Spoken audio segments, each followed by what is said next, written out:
kalian itu tobat, yang ikut ke sana tobat nggak belum telat ya kan. Kalau udah telat kalian tobat ya kan, soalnya aneh-aneh. Ini dokter loh bos, ustadz dokter. Semakin dokter semakin horor mereka itu. Assalamualaikum warahmatullahi wabarakatuh. Halo teman-teman, ketemu lagi dengan dua Bang Deso ya di channel Mr. Coach. Yuk mari kita ngobrol di channel ini. Yuk mari kita siapkan kopinya yang kental, ngolah pikir dengan sersan, serius tapi santai. Makanya saya katakan, Pak, kita di dalam beragama ini hidup hanya mengabdikan kepada dalil. Sekarang kalau ada orang yang bertanya, apa bedanya ludah sama kencing? Padahal sama-sama kotor dan bacin. Dalil. Apa yang membedakan kencing unta dengan kencing manusia? Dalil. Bahkan apa yang membedakan batu Ka'bah dengan batu salib? Dalil. Oleh karena itu saya katakan bahwa kencing unta adalah suci, makanya boleh diminum.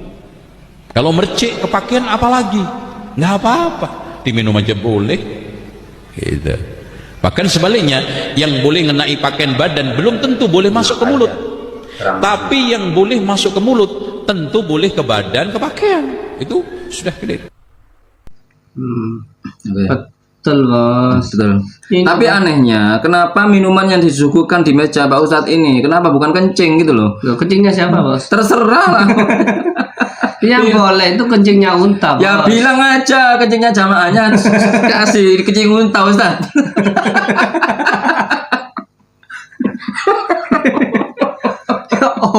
Sampai ini bisa ngurungono ah. Yang boleh itu kencing unta. Iya, jamaah kan Pak Zainal nggak bakal ngerti sudah. Jamaahnya kencing kasih gelas ini saya monggo kencing unta Ustaz. Nggak bakal diminum. Makanya bedanya antara kita sama dia itu dalil. Dalil. Ludah sama kencing nggak pakai dalil sudah beda, ya kan?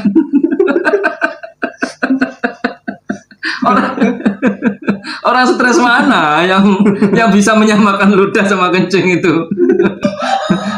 Batu salib dengan batu Ka'bah, apa yang buat beda? Dalil. Nggak usah pakai dalil sudah beda itu Ustaz. Gimana Anda itu? Terus kenapa ketika makanan buaya lalat Anda nggak pakai dalil?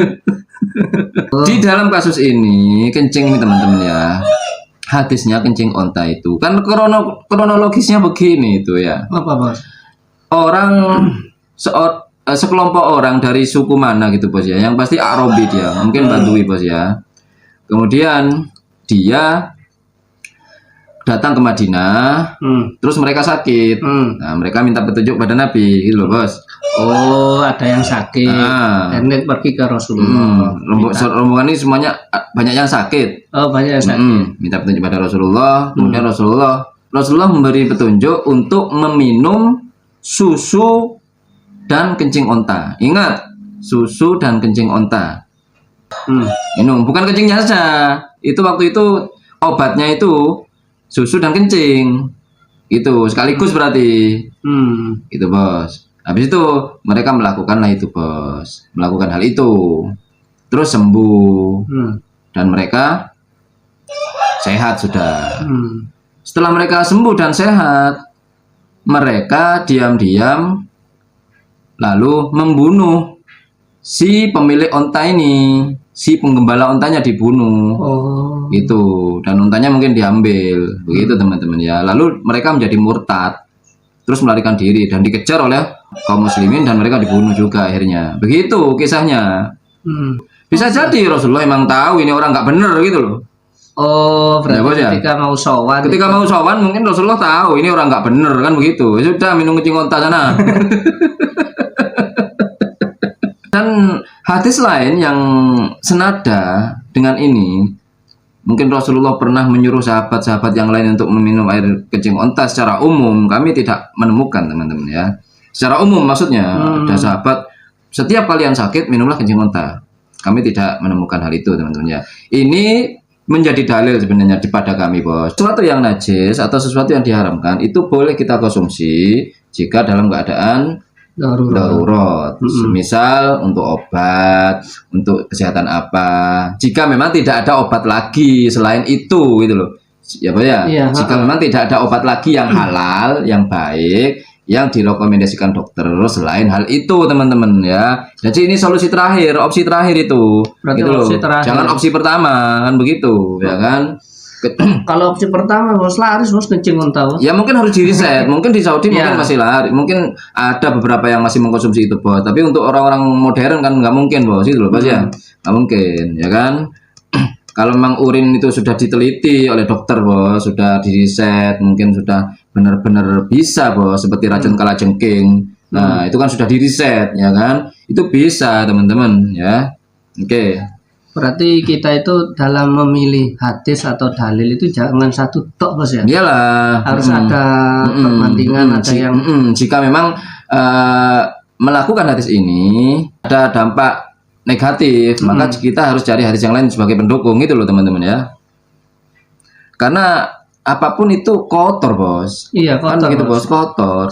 Soalnya hadis ini kan akan dibantah lagi oleh hadis yang lain, bahwasanya innallaha thayyibun la yaqbalu illa thayyiban. Kan begitu. Allah itu baik. Hal yang baik. Allah itu sesuatu yang baik. Allah itu kebaikan dan tidak menerima kecuali hanya yang baik-baik saja. Nah, jika kita disiram dengan kencing onta, kita sholat gitu dengan dalil itu kan bertentangan dengan hadis itu. Ini, lanjut, Bos. Kita bahas masalah kencing. Ini spesialis perkencingan, teman-teman ya. Mereka itu aneh-aneh ya kan.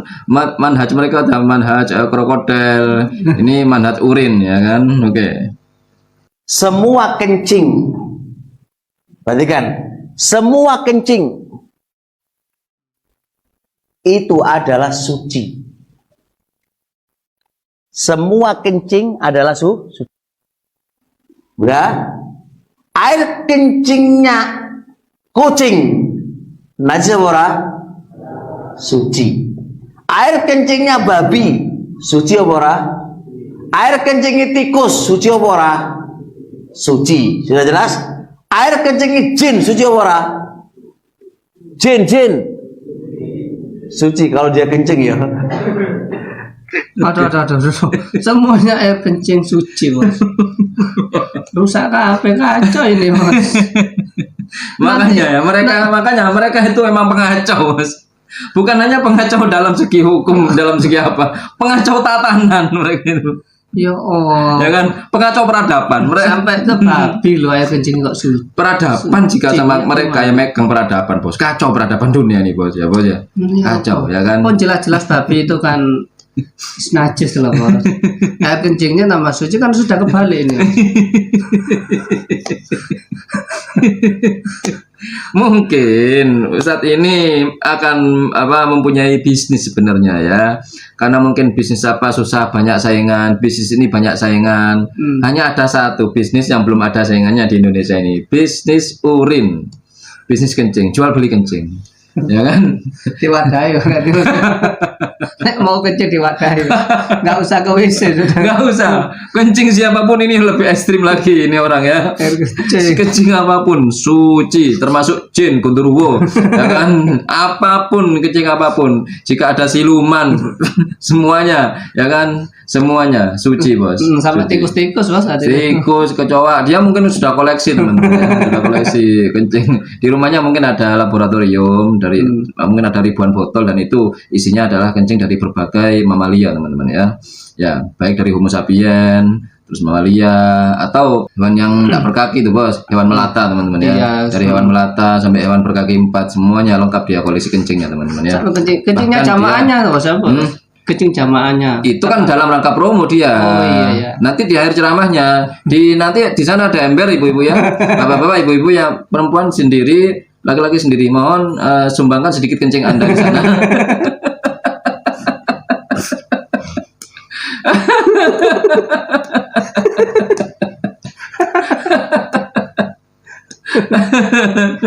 Kacau. Ini nanti kan gimana nanti masjid mereka entah jadi gimana bos ya. Berarti nggak usah ke kamar mandi kalau kencing kan suci bos. Langsung sudah kencing aja di situ. Sholat ya kan, sholat mau kencing sholat aja sudah. Lanjut sholatnya sambil kencing. Ya kan. Waduh. Ini mata Ini bapak. gimana ini? Nggak pernah. Kan ada tahu hadisnya orang Badui kencing di masjid itu bos. Ya ada, dibiarin. Dibiarin. Ya, itu dalilnya itu. Mandek di situ dibiarin. Ya, dibiarin. Waktu itu kan lantainya lantai tanah pak ya, menyerap pak, menyerap ya kan. Dibiarin bos. Dibiarin cuma satu, karena satu. Tidak ada hadis yang menjelaskan 100 orang Badui, 100 loh ya orang Badui kencing di masjid dibiarkan. Enggak ada. Soalnya masjid itu jadi kandang jadinya nanti. Bukan kandang babi, tapi kandang Badui.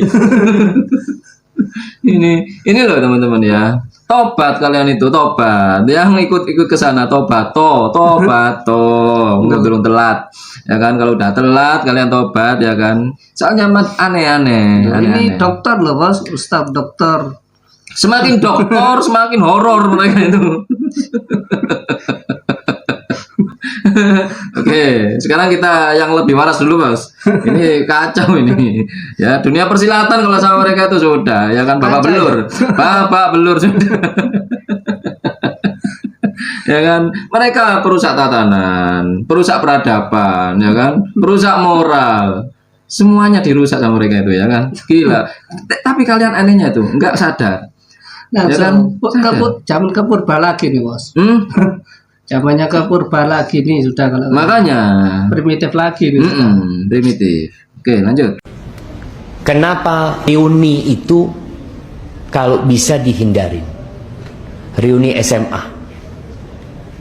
Karena banyak cinta lama bersemi kembali. Dulu waktu SMA kan masih belum belum mengerti agama ini itu. Kemudian nanti reuni tanya, Masya Allah kamu berapa anaknya? Kata dia, oh sekian. Kamu? Saya cerai. Ya Allah, janda nih. Itu kan kalau jadi mas. Cerita pengalaman kayaknya nih, Mas. Iya bos. Apa cerita pengalamannya dulu, Bos ya? Iya bos. Kan dulu kan masih Ya, izin bos. iya, masih belum. cupu izin mau Ya. mutarakan nggak mau. Tapi kalau ke waktu reuni bos, lah ini mulai bersemi lagi. Mulai bersemi ya. Betul nggak ya? Benih-benih. Ada betulnya, Bos ya? Ada betulnya Ada bos. betulnya. Biasanya gitu. Ada betulnya. Oke, lanjut. Jangan yang janda yang sudah punya suami kadangkala bermasalah. Dia ketemu sama teman lamanya curhat. Aku punya suami kayak gini, kayak gini, kayak gitu. Masya Allah. Ya, insya Allah ada jalan keluar. Ini banyak pahlawan kesiangan ya, makanya hati-hati. Ini kita si malakama, Bos. Kok bisa bos? Sisi lain saya setuju dengan statement Pak Syafiq Basalamah ini. Setuju saya. Karena di reuni memang ada. Iya, Bos. Walaupun nggak banyak itu. Kan biasanya kan ada. reuni kan sudah berkeluarga semuanya, akhirnya curhat terkait kehidupan. Lu nggak harmonis lagi dengan suaminya, istrinya. Loh, ada solusinya katanya bos Ya, ketika CLBK temuan. lah ya. Takutnya CLBK di sini. Oh, gitu, Mas. Atau benih-benih perselingkuhan itu ada, Bos, di situ, Bos. Cuma kan Bos. begini. Reuni ini kan bentuk silaturahmi. Betul, ha. Silaturahmi dianjurkan dalam agama. Iya. Kan begitu, Bos? Ya. Sebenarnya solusi terbaik adalah tetap mengadakan reunian, tapi mungkin secara syar'i aja, Bos. Gitu, Bos. Dipisah berarti bos. Bisa, yang Antara laki-laki laki-laki. dan perempuan itu dipisah. Gitu, bisa. Nanti jika mau ketemu yang laki-laki dan perempuan cukup tatap muka, pas mau pulang baru, Bos. Loh, tapi kalau makan-makan bersama ya Lah, makanya dipisah. Dipisah laki-laki perempuan sendiri. Nanti kapan ketemu sama teman perempuan? Nanti pas pulang. Pas pulang sudah pamitan, kamu iya, ayo pulang, itu saja. Kalau untuk menghindari hal seperti itu zaman sekarang itu nggak nunggu reunian, Pak. Ya, Nggak Bos ya. nunggu, Mas. Nggak nunggu reunian. Di grup ada Di sih. grup ada. biasanya bos. Ya kan makanya nggak nunggu reunian jika Ada grup memang WA-nya, niat Mas. buruk itu ya. Jika setan itu nggak nunggu itu, nggak nunggu reunian baru akan mempengaruhi buruk pada manusia, bukan. Di grup ada, grup SMA, angkatan sekian ada. Sudah tinggal ngechat aja, ngapain nunggu reunian? Kalau mau kayak Iya. gitu bos, ya bos ya. Dia kalau memang seorang itu memang pemburu, dia akan berburu kan begitu Oh, bos. Jika memang orang itu memang tipe-tipe yang setia ya sudah nggak mungkin. Itu saja intinya. Berarti kembali ke orangnya Iya. masing-masing individu. Nanti ini loh Nek, yang nanti jadi masalah juga. Kan Biasanya reunian ini nggak datang. Ini kenapa sih dia itu tertutup sekarang? Beda manhaj Nah, bos. sudah beda manhaj, nggak mau reunian. Gampang sudah. Kalau antum nggak ingin yang haram-haram ya sudah hindari, sudah berinteraksi dengan yang teman-teman perempuan, hindari sudah. Interaksi dengan yang laki-laki saja. Perempuan santai saja, biasa-biasa. Gimana? Ya sehat, sehat sudah. Anak berapa? Sudah beres. Kan begitu bos ya. Iya betul. Oke bos, itu saja untuk ini Ya, bos. mungkin itu saja obrolan kali ini. Mudah-mudahan bermanfaat. Mudah-mudahan kita lebih berpikir jernih lagi dan bersikap lebih bijak. Yang baik-baik semuanya datang dari Allah, yang jelek-jelek datang dari kami. Mohon maaf. Akhir kalam. Assalamualaikum warahmatullahi wabarakatuh. Waalaikumsalam warahmatullahi wabarakatuh.